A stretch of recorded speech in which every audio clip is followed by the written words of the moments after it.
매화꽃에 시달려 겨울 나그네처럼 떠나는 시베르트.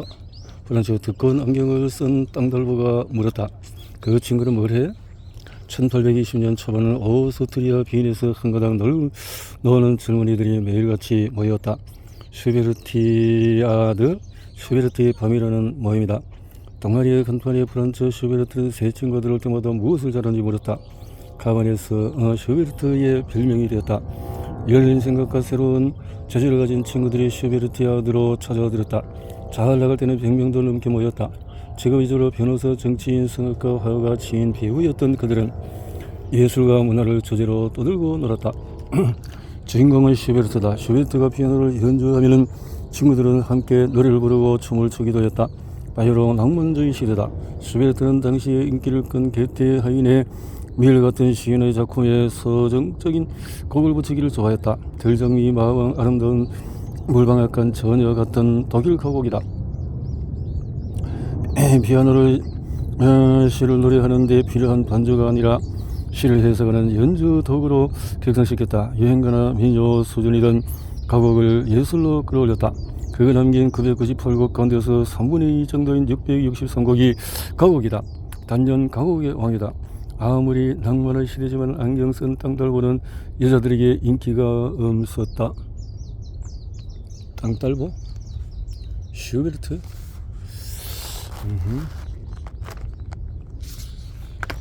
잘생겼는데.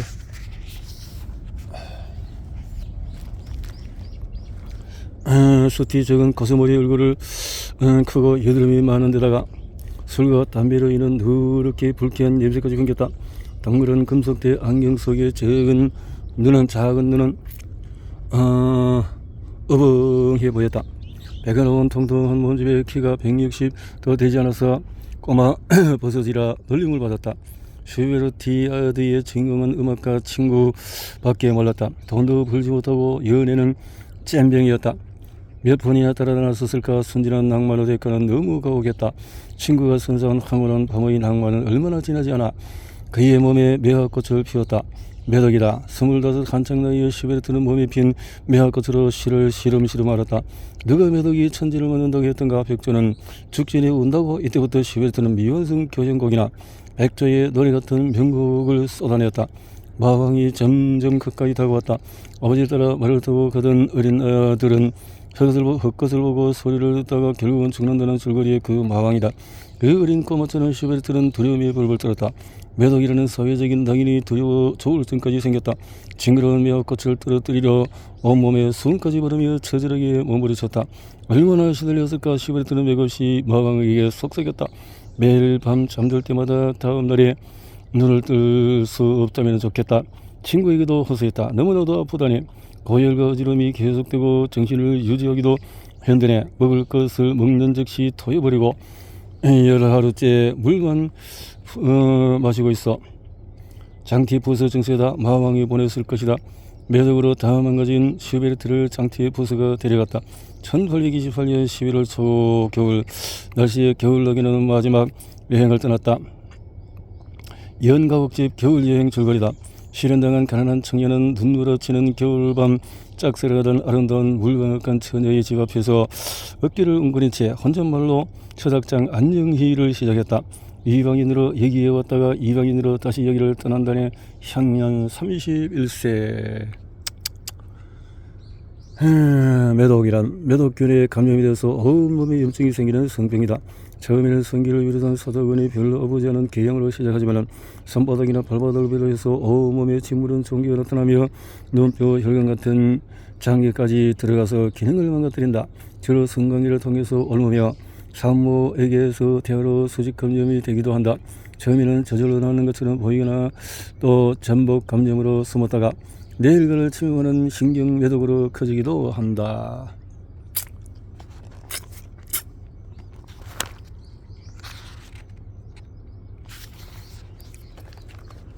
조선의기 사기에 걸음을 떠내는데 실패한 정조.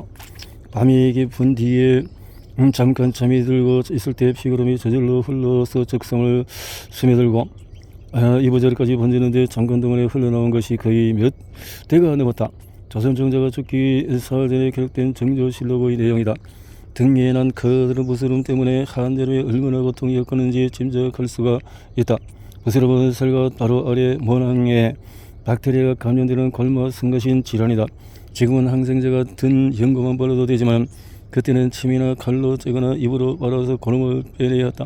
그 고름만 뺄 뿐 고름 조직을 없애지 못했기 때문에 부스럼은 쉽게 덧나고 고름집으로 커질 뿐만 아니라 폐혈증으로 악화되어서 생명을 위협하기도 했다. 부스럼 때문에 황도 죽던 시절이었다. 당시 조선에서는 고름이 터져나온 부위에 고약을 붙이고 흉기를 쬐었다. 정조는 고음 쓸기로 만든 웅담구를 붙이고 수은 증기로 환부를 소동하는 연운방을 썼다. 또 석고와 지모를 달인 백호탕이나 작약 배출 또 서유선 지황 인삼을 따린 경옥고를 마셨다. 정조는 의술에 조용하게 붙다. 세조로 즉국한 뒤에 10년 동안의 할아버지 영조의 수발을 들면서 의의 처방을 듣고 와서도 탐득한 결과 의술에도 상당한 경지에 이르렀다. 했다. 도준의 독립후감에서 우리 풍습에 맞는 것을 골라서 소민 묘전을 직접 저술할 정도다. 그래서 자신의 진령에도 의들과 토론하며 반박하기도 했다. 정조실록을 보면 부스럼을 치료할 때 정조가 의와 토론하는 내용이 나온다. 경들은 나의 원디 처지를 몰라서 그렇다. 나는 원디 언제를 복용하지 못한다. 체질로 헤아려보고 사리를 참작할 때 오늘은 결코 경옥고를 복용할 수가 없다. 나는 평소에 경옥고를 한번 맛보면은 5, 6일 동안의 음식을 먹지 못했다. 생맥산이 어쩌면은 경옥보다 낫지 않겠는가? 1800년 8월 종기를 얻은 지 한 달도 안 돼서 정조는 49세로 갑자기 승하했다. 정조는 본인 처질에 인상이 맞지 않다고 했지만은 의들은 인상이 든 경옥고를 올렸다. 할머니 어린 반대파 정선왕후 김씨는 인삼차를 강제로 들게 했다. 정조는 연훈방을 개수하고 싶었지만 의들은 위험하다고 말렸다. 의술에 밝은 정조가 반대하는데 의들은 왜 다른 처방을 고집했을까? 덕살설이 나올 수밖에 없다. 조선 후기 들어서 사람들이 파벌로 나뉘어 세력을 탐하자 영조와 정조는 당평적으로 붕당 정치를 혁파하려 했다. 정조가 적자 세상을 얼갈하게 다스리는 도리를 추구하던 세도 정치가 특정 강원의 세력 다툼을 뜻하는 세도 정치로 변질되어 버렸다. 왕실 외척인 안동김씨, 북량조씨, 여흥밀씨가 번갈아 집권하면서 조선 후기는 거름이 썩기 시작하면서 아무런 말기로 치달았다. 서면, 효전, 은, 백성을 오래 살게 하는 훌륭한 방법이라는 뜻이다. 정조는 부모에게 효도하려면 당연히 의술을 알아야 된다며 조선어 풍속이 방수를 전대하는 것을 한탄했다. 효도를 중요한 덕목이라고 떠들면서 의술을 전시하던 수구 세력의 마음을 살 수밖에 없다. 독살이든 아니든 젊은 개혁 군주가 사라지면서 조선 후기 사회는 고름이 점점 부스럼이란 뭐냐? 살 것이 있는 털주름이 고름이 생기는 모낭염이 점점 심해져서 더 부푸는 질환이다. 주로 목, 겨드랑이, 등, 엉덩이, 허벅지, 사다구니 처음에 단단하고 아픈 붉은 부위가 점점 커지면서 고름도 깊어진다. 나중에는 살짝늘어도 별 정도로 울렁해지고 고름이 저절로 터지기도 한다. 주로 포도알균 같은 세균이 위생에 좋지 않은 사람이나 비만, 당뇨 환자에게 옮아서 감염을 일으킨다. 심해지면 고름집으로 악화되어 열이 나고 몸살도 생길 수가 있다.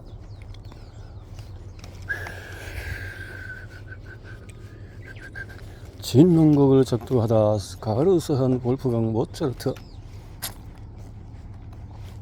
볼프강 아마데우스 모차르트는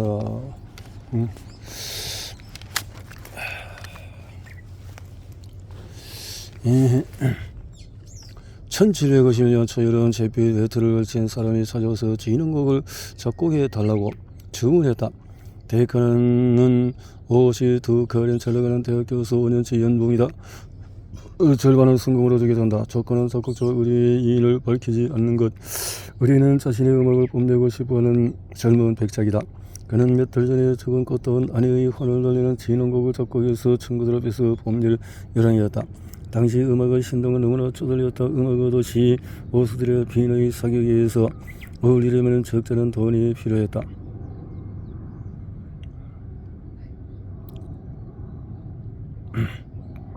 서브라나가 쓰였던 아내와 함께 왕족과 귀족의 비위를 맞추기 위해서 볼품과 모처럼 드는 유희와 도박에 빠져들었다. 수입은 제법 많았지만 전혀 알뜰하지 않은 아내와 함께 흥청망청 쏘리는 바람에 비뚝 좋게 자주 시들렸다. 머릿속에 온갖 천성의 악보를 품고 있는 것 같은 음악의 신동은 그 악보를 마구 꺼냈었다. 당시 오페라 마술 피와 티토 황제의 자비를 마무리하면서 자연을 존재하고 협주곡 몇 곡까지 주문이 밀리는데도 지난 것까지 맡겠다고 수록한 것이다. 돈 때문이다. 저승사자처럼 어두운 옷을 입은 사람이 의뢰한 진원곡은 결국 자신의 정성곡이 되어버렸다. 한마디로 과로사다. 1756년에서 1791년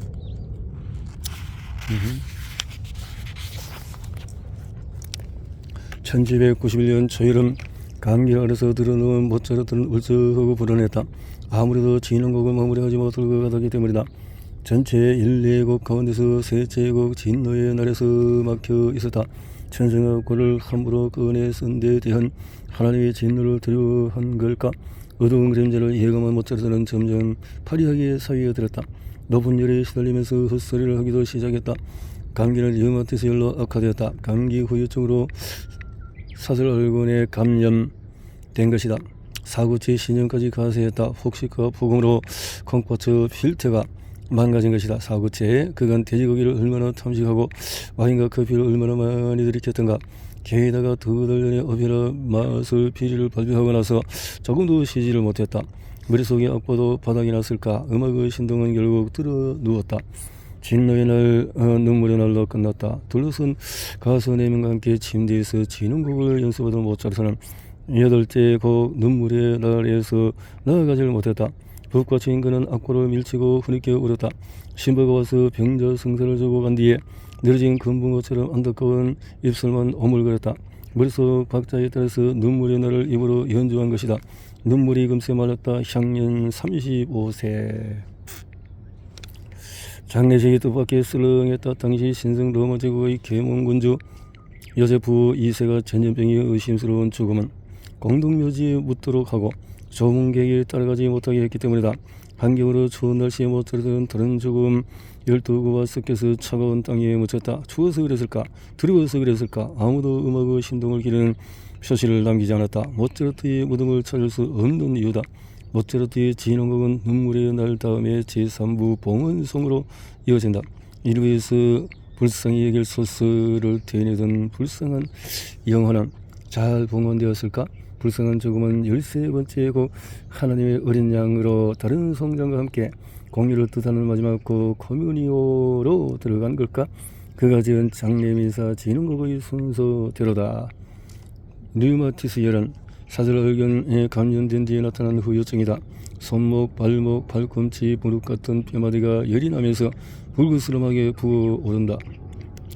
사구체 신념은 콩팥에서 찌꺼기를 그리는 사구체 여가 기능이 떨어지는 질환이다. 피가 섞인 혀로 또 오줌이 붉어지고 단백질이 빠져나오는 단백뇨로 오줌의 거품이 많이 난다. 혈압이 높아지고 얼굴이나 다리가 붓기도 한다. 사슬혈관이나 바이러스 감염 같은 다른 질환의 합병증으로 생길 수 있다. 내버려두면 사구체가 망가져서 급성 손상이 발생하며 만성 콩팥병으로 악화될 수가 있다.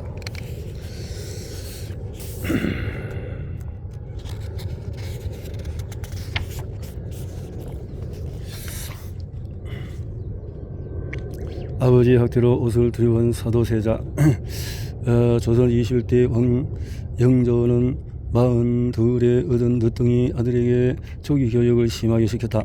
세자는 3살 때에 다가가 나오자 목서 찍힌 것만 골라 먹었다. 천정원의 대대로 넋을 받아 부유가 되는 뜻인 세록치부 자기 옷을 찾아서 이것이 사치다라고 초롱초롱 말했다. 총명한 세자를 보고 왕은 일찍이 명제와 무명배를 보고 사치와 금수를 구분하여서 무명옷 입기를 직접 청했으나 매우 기특하다고 칭찬했다. 세자는 칠고로 정식한 검투를 씌우자 사치라고 밀어내었고 생일에 입은 화려한 의관도 사치스럽다고 싫어했다. 3살짜리가 사치의 뜻을 알면 얼마나 알았을까. 지나친 기대는 세뇌 교육으로 이어졌고 결국 옷에 대한 분별만 키웠다. 엄격한 교육은 4살부터 어긋나기 시작했고 조금만 머뭇거리거나 잘못하면 아버지는 심하게 야단쳤다.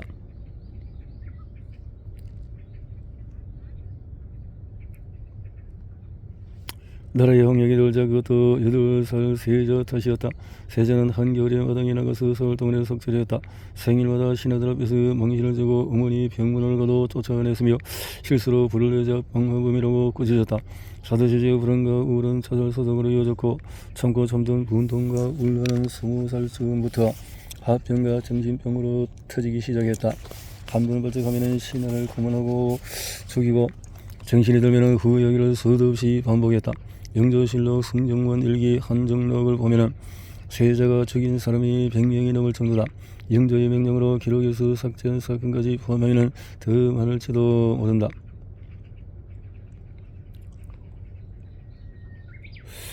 어릴 때 익힌 옷에 대한 분별은 결국 정신병으로 나타났다. 세자는 새 옷을 싫어하다 못해서 두려워했다. 옷 한 벌 입기 위해서 10번을 넘게 지어 올렸다. 새 옷을 귀신이라 여겨서 이탓 저탓 하며 몇 번을 입어보고 마음에 들지 않으면 태워버렸다. 간신히 한 벌을 입으면 다 해줄 때까지 입었다. 어디 있기를 어려워하는 의대증이다. 의관을 갖추면 아버지를 만나야 한다는 불안에서 비롯된 강박장애다. 옷을 입을 때마다 마음에 들지 않는다고 시중들은 나인들을 매질하거나 불러 찢었다. 이래서 다들 꺼려하는 어둡기를 도와주러 세자빈 해경궁 홍시까지 나섰지만은 바둑판을 던져서 얼굴이 둥둥 붓도록 만들었다. 내가를 죽인 뒤에 그 머리를 들고 다니는가 하면은 하루에 6명을 죽이게 됐다. 아끼던 후군 경씨 박씨마저 때려 죽이고 박씨와 낳은 아들 은천군까지 연못에 던졌다. 세자를 싫어하던 노론이 가만히 있을 리가 없다. 1762년 7월에 세자가 반란을 모의한다는 노론을 기팀에 세자를 끌리고 권령호를 벗긴 영조는 아들의 옷을 보고 격려했다. 부모가 죽으면 입는 상복을 아들이 왜 걸치고 있냐는 것이다. 세자할 때에 배운 대로 세자는 사치스럽지 않은 무명옷을 좋아했다. 정승왕후와 인원왕후의 이딴 3년상이 끝나도 아예 무명옷을 속옷처럼 입고 다니던 때였다. 무명옷은 그대로 세자의 상복이 되어버렸다. 영조는 디주를 불렀다. 왕실부거인 서주방 디주가 작다고 의형층 디주를 가져오게 했다. 가로 세로 높이가 110, 70, 105 쌀 2가마니 정도 담는 디주에 28살의 근정은 세자가 어떻게 28살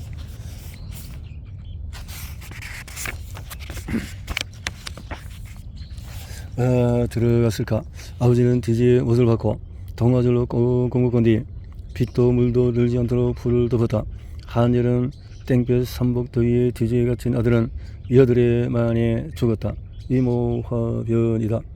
강박장애. 어떤 생각이나 감정에 사로잡혀 강박적인 사고나 행동을 되풀이하는 정신질환인데 어떤 생각이 자꾸 떠올라서 해결하려고 행동해도 불안이 가시지 않아 같은 짓을 계속 반복하게 된다. 그렇네요.